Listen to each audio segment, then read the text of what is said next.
Hey guys, welcome to educator bug. कैसे हैं आप सब लोग? आई होप आप सब अच्छे होंगे। आज की इस वीडियो में हम डिस्कस करेंगे व्हाट इज़ टीएमवी। टीएमवी क्या होता है, डिस्कवरी ऑफ टीएमवी, टीएमवी की डिस्कवरी किसने की, और साथ साथ में हम आज की इस वीडियो में ये भी डिस्कस करेंगे कि टीएमवी का स्ट्रक्चर कैसा होता है। नेक्स्ट वीडियो में हम डिस्कस करेंगे replication of TMV, TMV replicate किस तरह से करता है। आज की इस वीडियो में हम इन तीन टॉपिक को डिस्कस करेंगे। टीएमवी क्या है, डिस्कवरी किसने की टीएमवी की, और टीएमवी का स्ट्रक्चर क्या होता है। तो ये तीन टॉपिक हमारे इस वीडियो में कवर हो जाएंगे। इससे प्रीवियस वीडियो में हमने डिस्कस किया था वायरस के स्ट्रक्चर के बारे में, वायरस की डिस्कवरी किसने की थी और वायरस का स्ट्रक्चर कैसा होता है उसको हमने डिस्कस किया था। अगर आपने वो वीडियो नहीं देखी तो उसे ज़रूर देखें, उसका लिंक मैं डिस्क्रिप्शन बॉक्स में दे दूँगी। तो चलिए आज की इस वीडियो को स्टार्ट करते हैं।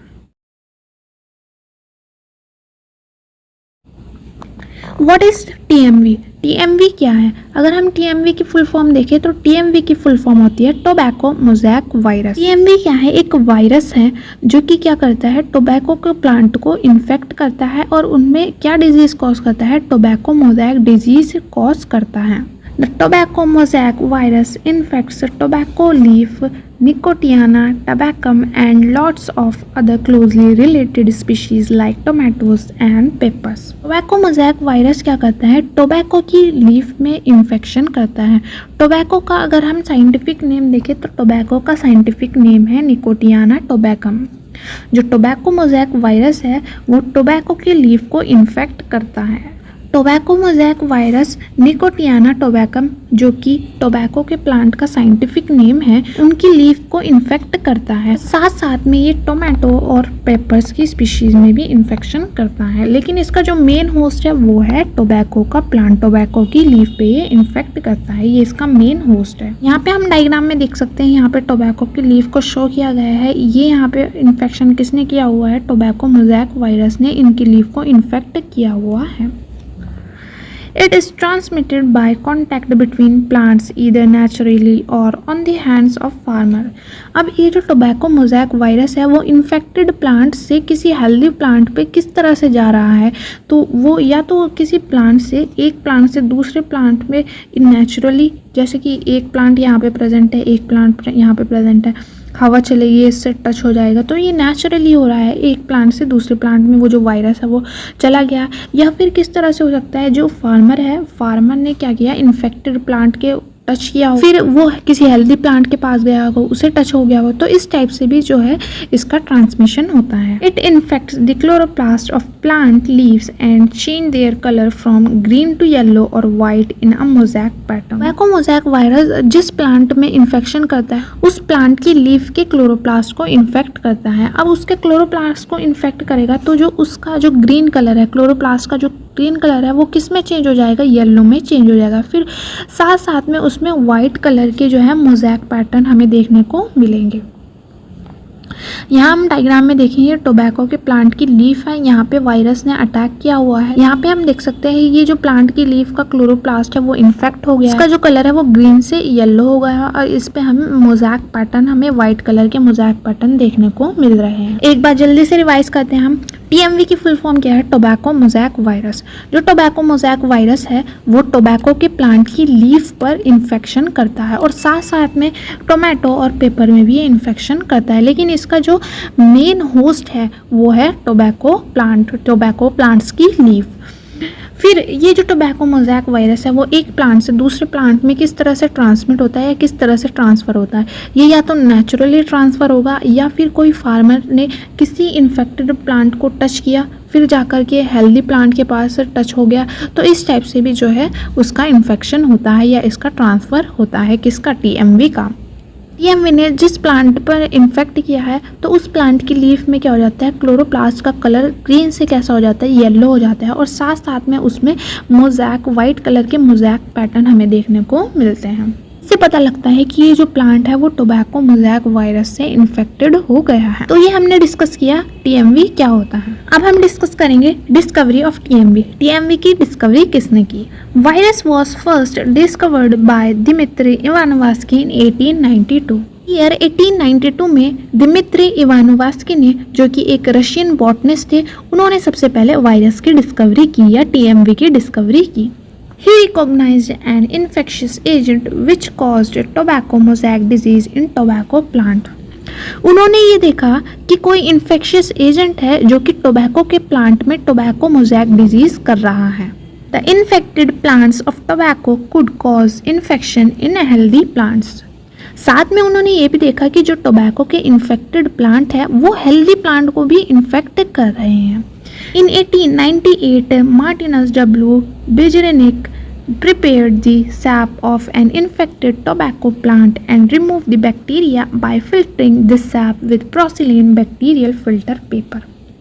जब दिमित्री इवानोवास्की ने 1892 में ये बताया कि टोबैको के प्लांट में कोई इन्फेक्शियस एजेंट है जो कि टोबैको मोज़ैक डिजीज कर रहा है, उसको कंफर्म करने के लिए ईयर 1898 में मार्टिनस बिजरिंक ने क्या प्रिपेयर किया, जो इन्फेक्टेड टोबैको का प्लांट है उस प्लांट की लीव से उन्होंने सैप तैयार किया. सैप कहने का मतलब है यहाँ पे रस तैयार किया. फिर उस सैप को उन्होंने क्या किया, पोर्सिलेन बैक्टीरियल फिल्टर पेपर से पास कराया. जब उस सैप को बैक्टीरियल फिल्टर पेपर से पास कराया तो उस सैप में से बैक्टीरिया क्या हो गया, रिमूव हो गया. जो वो सैप है वो बैक्टीरिया से फ्री है, उसमें कोई बैक्टीरिया नहीं है. After applying filtrate on the leaf of healthy tobacco plant, he saw that the leaf gets infected.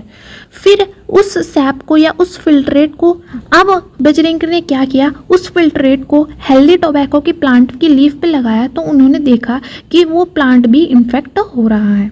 From this, it turned out the sap is fertile and called the fluid as Contagium vivum fluidum, infectious living agent, which later came to be called virus. जब बिजरिंक ने ये देखा कि जो healthy plant के leaf है वो भी इन्फेक्ट हो रही है तो उन्होंने उस सैप को क्या कह दिया कि ये सैप फर्टाइल है और उस फ्लूड को क्या नाम दे दिया, कॉन्टैगियम वाइवम फ्लूडियम, जिसका मतलब होता है उस फ्लूड में कोई इन्फेक्शियस लिविंग एजेंट है जो कि ये इन्फेक्शन कर रहा है.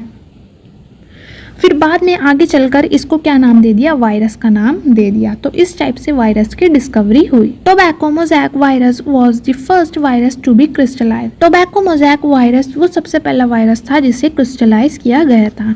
It was achieved by Wendell Meredith Stanley in 1935. और जो टोबैको मोज़ैक वायरस है उसको क्रिस्टलाइज किसने किया था, वेंडल मेरेडिथ स्टैनली ने इसको क्रिस्टलाइज किया था. कौन से ईयर में, 1935 में. TMV also showed that TMV remains active even after crystallization. Crystallization के बाद भी जो TMV है वो कैसा होता है, एक्टिव होता है. वो for this work he was awarded the Nobel prize in 1946. इस काम के लिए वेंडल मेरेडिथ स्टैनले को नोबेल प्राइज से अवार्ड किया गया. कौन से ईयर में, 1946 में. तो ये हमने डिस्कस किया कि TMV की डिस्कवरी कैसे हुई. एक बार जल्दी से हम रिवाइज कर लेते हैं. TMV की डिस्कवरी सबसे पहले किसने की थी, दिमित्री इवानोवास्की ने 1892 में. उन्होंने क्या देखा कि जो टोबैको प्लांट है उसकी लीफ पे कोई इन्फेक्शियस एजेंट है जो कि टोबैको मोज़ैक डिजीज कर रहा है. इसको कंफर्म करने के लिए फिर बाद में ईयर 1898 में मार्टिनस बिजरिंक ने जो इन्फेक्टेड टोबैको प्लांट है उसकी लीफ से सैप तैयार किया. फिर इस सैप को पोर्सिलेन बैक्टीरियल फिल्टर से पास कराया तो उसमें से बैक्टीरिया है वो रिमूव हो गया. अब ये जो सैप है वो बैक्टीरिया से फ्री है, इसमें कोई बैक्टीरिया नहीं है. फिर इस फिल्ट्रेट को या सैप को जब बेजरिंक ने हेल्दी टोबैको के प्लांट की लीफ पे लगाया तो उन्होंने देखा कि वो लीफ भी इन्फेक्टेड हो रही हैं, क्योंकि उस सैप को पोर्सिलेन बैक्टीरियल फिल्टर पेपर से पास कराया था तो उसमें से जो बैक्टीरिया वो सब रिमूव हो गए. अब उसमें कोई बैक्टीरिया नहीं था तो ये जो इन्फेक्शन है वो कौन कर रहा है. जब बेजरिंक ने ये सब देखा तो उन्होंने उस सैप को क्या कह दिया, फर्टाइल कह दिया और उस फ्लूड को क्या नाम दे दिया, कॉन्टैगियम वाइवम फ्लूडम नाम दे दिया, जिसका मतलब होता है उस फ्लूड में कोई इन्फेक्शियस लिविंग एजेंट है जो कि ये सब इन्फेक्शन कर रहा है. फिर आगे चलकर उसको क्या नाम दे दिया, वायरस नाम दे दिया. तो इस टाइप से जो है वायरस की डिस्कवरी हुई. और जो टोबैको मोज़ैक वायरस है उसको सबसे पहले क्रिस्टलाइज किसने किया था, वेंडल मेरेडिथ स्टैनले ने क्रिस्टलाइज किया था. कौन से ईयर में, 1935 में.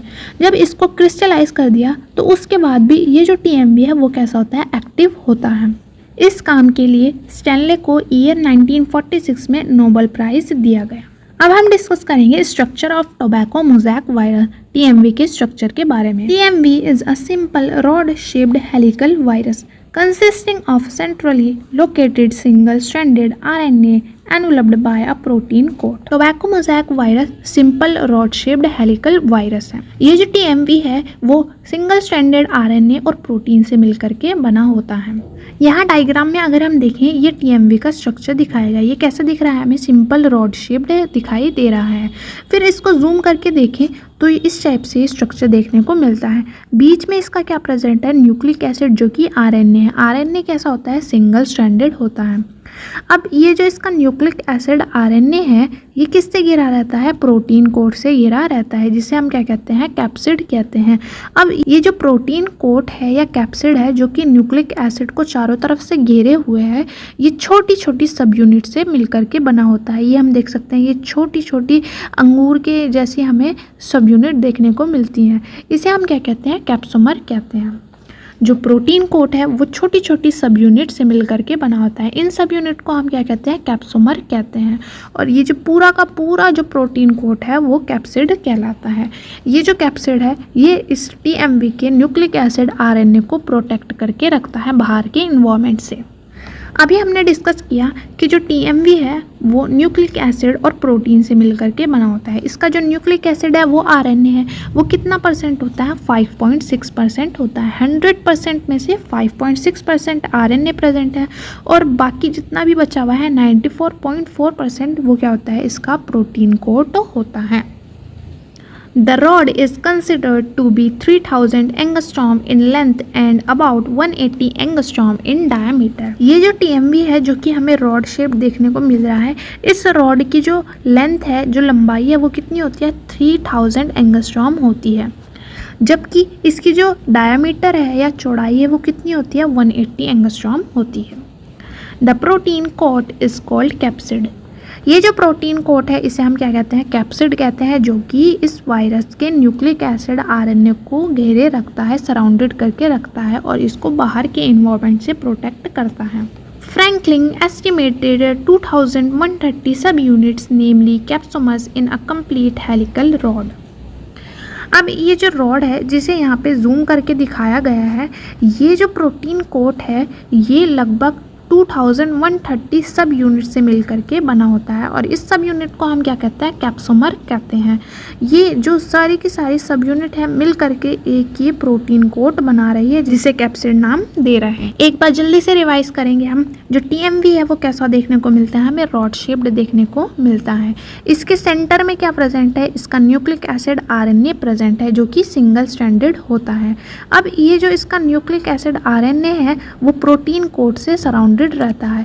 इस प्रोटीन कोट को हम क्या कहते हैं, कैप्सिड कहते हैं, जो कि इस न्यूक्लिक एसिड को बाहर के एनवायरनमेंट से प्रोटेक्ट करके रखता है।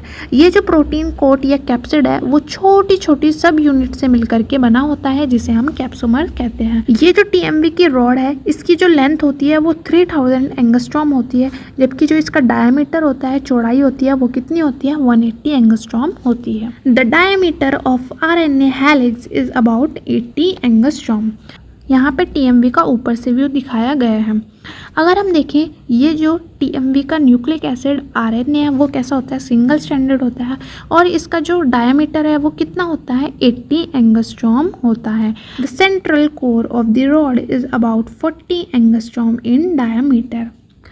और जी सेंटर में ये जो कोर है इसका डायमीटर कितना होता है, 40 एंगस्ट्रॉम होता है। Each capsomer is a grape-like structure containing about 158 amino acids and having a molecular weight of 17,000 dalton. ये जो TMV की प्रोटीन कोट है जिसे हम कैप्सिड कहते हैं, ये छोटी छोटी ग्रेप्स लाइक सब यूनिट से मिलकर के बनी होती है। ये जो ग्रेप्स लाइक सब यूनिट होती है उसे हम क्या कहते हैं, कैप्सोमर कहते हैं। हर एक कैप्सोमर जो है उसमें 158 अमाइनो एसिड प्रेजेंट रहते हैं और हर एक कैप्सोमर का जो मॉलिक्यूलर वेट है वो कितना होता है, 17,000 डाल्टन होता है। The RNA molecule consists of about 7,300 nucleotides, the molecular weight of RNA molecule being about 25,000 dalton. यहाँ पे TMV के RNA के मॉलिक्यूल की बात की गई है। ये जो RNA है वो 7,300 न्यूक्लियोटाइड से मिलकर के बना होता है और ये जो RNA है इसका जो मॉलिक्यूलर वेट है वो कितना होता है, 25,000 डाल्टन होता है। एक बार जल्दी से रिवाइज करेंगे हम, ये जो टीएमवी का न्यूक्लिक एसिड आरएनए है, इसका जो डायमीटर है वो कितना होता है 80 एंगस्ट्रॉम होता है। इसका जो डायमीटर है वो कितना है 80 एंगस्ट्रॉम है। जबकि ये सेंटर में ये जो कोर प्रेजेंट है इसका डायमीटर कितना है, इसकी जो चौड़ाई है वो कितनी होती है 40 एंगस्ट्रॉम होती है। अब ये जो न्यूक्लिक एसिड है वो प्रोटीन कोट से घिरा हुआ है। इस प्रोटीन कोट को हम क्या कहते हैं, कैप्सिड कहते हैं। ये जो कैप्सिड है वो छोटी छोटी सब यूनिट, ये हम देख सकते हैं ग्रेप्स के जैसी सब यूनिट से मिलकर के बना होता है। ये जो ग्रेप्स लाइक हमें स्ट्रक्चर देखने को मिल रहे हैं इसे हम क्या कहते हैं, कैप्सोमर कहते हैं। हर एक कैप्सोमर जो है वो 158 अमाइनो एसिड कंटेन करके रखता है और इन कैप्सोमर का जो मॉलिक्यूलर वेट होता है वो कितना होता है 17,000 डाल्टन होता है। यहाँ पे कैप्सोमर का डायमीटर दिखाया गया है। कैप्सोमर का जो डायमीटर है वो कितना होता है 50 एंगस्ट्रॉम होता है। और ये जो प्रोटीन कोट है इसका डायमीटर कितना होता है 180 एंगस्ट्रॉम इसका डायमीटर होता है। फिर यहाँ पे बताया गया है कि टीएमवी का जो आरएनए है, जो इसका न्यूक्लिक एसिड है वो 7300 न्यूक्लियोटाइड से मिलकर के बना होता है और इसका जो है मॉलिक्यूलर वेट वो कितना होता है वो 25,000 डाल्टन होता है, किसका, आरएनए के मॉलिक्यूल का। तो ये था टोबैको मोज़ेक वायरस का स्ट्रक्चर। नेक्स्ट वीडियो में हम टीएमवी के रेप्लिकेशन के बारे में स्टडी करेंगे कि टीएमवी जो है वो किस तरह से रेप्लिकेट करता है। आई होप आपको वीडियो अच्छी लगी होगी। अगर आपको वीडियो अच्छी लगी तो इसे लाइक करें, अपने दोस्तों के साथ शेयर करें। अगर चैनल पर पहली बार आए हैं तो चैनल को सब्सक्राइब करें और बेल के आइकन को ज़रूर प्रेस करें। जब भी मैं कोई भी नई वीडियो अपलोड करूँ तो उसका नोटिफिकेशन सबसे पहले आपको मिल सके। तो तब तक के लिए बाय बाय, टेक केयर।